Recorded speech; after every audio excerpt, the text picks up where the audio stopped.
I like corn dogs.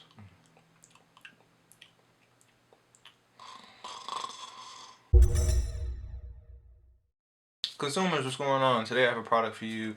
That name is so true to the title of the product. Whoever thought of it is quite simply a genius. The Bose QC35s. The quiet comforts are quite comfortable, as you may have guessed from the title. The design of the head cups are industrial, but at the same time they feel handcrafted. There's an amazing amount of detail amongst the headphones. They're very soft, very plush. They wrap around your ears and then they disappear. They feature bold left and right stitching on the inside of the cup so that you can see when you pick it up whether you have the left and the right ear cups in your hand. Unlike other designs such as the Sony X1000s and the Beats by Dr. Dre, I did a video on those last week. Link will be in the description if you want to find out more about those. But these have more of a concavity on the inside so that it starts off level and then it starts to curve down so that your ears aren't trapped and pressed upon throughout the duration of your listening experience. 20 hours of battery life. Feels like around 22, 23. It's very weird. It seems to jump down in increments of 10. So if you're listening to it at 100% and you continue listening to it to around 95%, instead of it going to 95, it'll stay at 100. But when you do get to 90, it'll drop down to 90. So the listening experience is kind of hard to determine like exactly how much battery life you're using, because you'll cut them on at one point, they'll be at 100, and then you listen to them for like an hour and you turn them off, turn them back on an hour later, and they're still at 100%. So it gives you the illusion of more battery life than what it is, but battery life by no means is anything less than outstanding. You'll be using these things for a very long time. Speaking of battery life, you can completely charge these things up in just 2.5 hours versus the Sony X1000s. Those take 4 hours. Both of them have outstanding battery life, but if you're trying to get the most charge per minute, so to speak, you get a lot more out of your Bose QC35s. The Bose QC35 has 3 buttons, 3 tactile buttons, and 1 slider. The tactile buttons are for volume up, volume down. Very clicky buttons. Very nice and defined. You can easily tell where you're at. Sometimes when you're using the Sonys, you can get a bit lost, but these aren't as technically as advanced, I want to say, as the Sonys in terms of capabilities. So it's 3 very simple buttons. You got one that's you got 2 that are a bit taller than the one in the middle, so you can easily find out where you're at. And like I said, they definitely they work very well. And you can click on the go volume up, and you can click on the go volume down. The button in the middle is the button you would use to answer calls, end calls. You can activate Google Now with that. A lot of functionality just from that one button. Overall, though, the buttons do exactly what they're supposed to do. They're very clicky, very responsive. Again, it gives you that very premium feel. I mean, $350, every part of it needs to be quite exquisite. But they don't fall short in any aspect of a premium feel. Everything from the buttons to the leather strip on the top, the foam padding on the inside, the premium plush, so subtle, so soft. Ear cups, everything is well designed. The only issue I have with the design of the whole unit, and it's not really an issue, it's kind of just like a gripe, but I kind of understand why they did it, is just the head adjustment slider. It feels very cheap. It doesn't have a tendency to fall by any means. Like once it's extended to that length, it stays there and it won't move no matter what. But it just, sometimes it feels like it's a little bit plasticky, a little bit made in China-ish.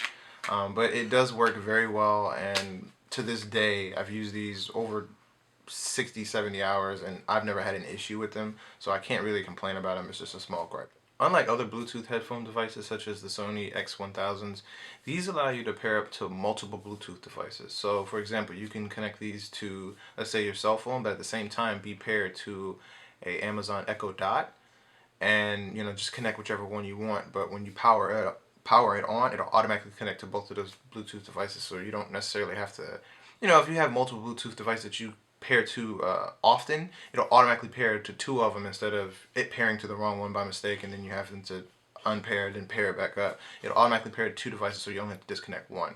Very convenient, fast. Sometimes it could be a bit of a headache because if you don't label them correctly, you won't know which Bluetooth device you're connected to. But most importantly, it's just that you have that convenience to be able to turn off a Bluetooth device and stay with one.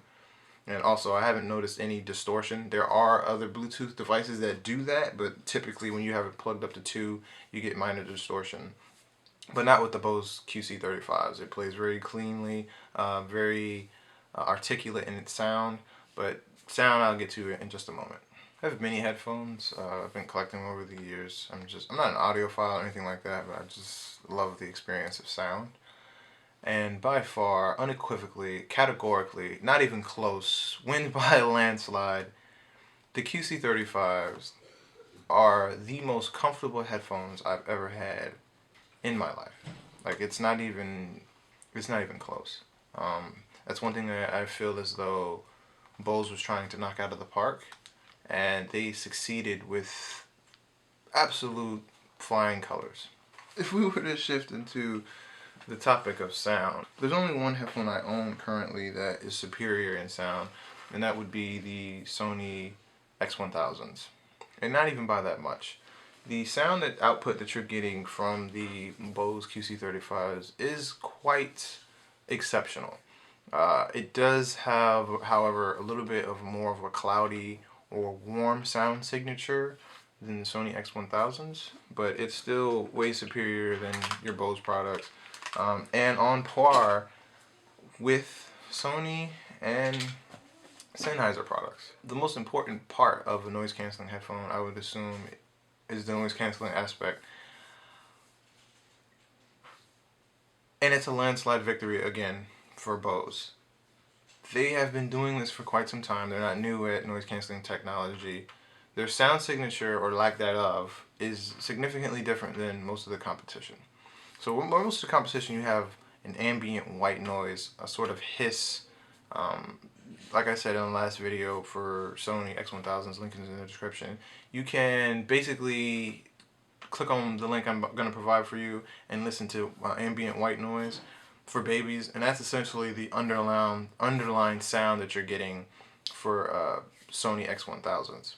The Bose QC35 have the absolute opposite in terms of white noise. It's a complete void. Like, I mean, it's like it's like the comfort of an angel in terms of her just caressing your ears so you can't hear anything, and then just ascending you into outer space, completely void of all noise. It's really ridiculous. Up to around 35 decibels. Anything more than that, and you would think that you could still hear it, but 35 decibels, I say, is where you want to be at if you want to completely get rid of sound. Now, if you're in an area with around 75 decibels, and you turn on the headphones, it'll like mute out a lot of that noise. But if you play music after that, it'll completely eradicate any type of sound that's seeping into your ears in any way, shape, or form. And it's quite extraordinary because I do have headphones that fit in the ear, such as the Freedoms by Jaybirds. Review on these coming up very soon. But these are in-ear headphones that completely seal out any type of passageway for sound to come through. And you can still hear cars driving by and stuff like that. With the Bose QC35s, it completely mutes everything. They're dangerous to walk in the street because you know, cars whizzing by you or anything like that. You'll have no idea if something is coming your direction or not. It's quite extraordinary what they've been able to do with their noise canceling technology. And simply put, it is outstanding and the best on the market. If you don't mind that pressure that gets built up in your ears, for the first time you wear it, like I said, it'll be a little annoying, but after that, you won't have anything to worry about, and aside from traffic whizzing by you because you can't hear anything, because it completely just uplifts you into a space where there is just completely void in any type of noise. One point of contention that should definitely be brought up is the fact that these do not have any way to change tracks. So if you're listening to something, literally the only way you can change the song is to access that device and change the song. Whereas the new Sonys, I mean, you can change tracks on the fly. You don't even need to pull your phone out of your pocket. But with these, if you are listening to something on, on your cell phone or whatever, you will need to bring out your cell phone and power up. That's not necessarily a big issue because, like the way I feel about it, these would be the headphones that I wear on the plane.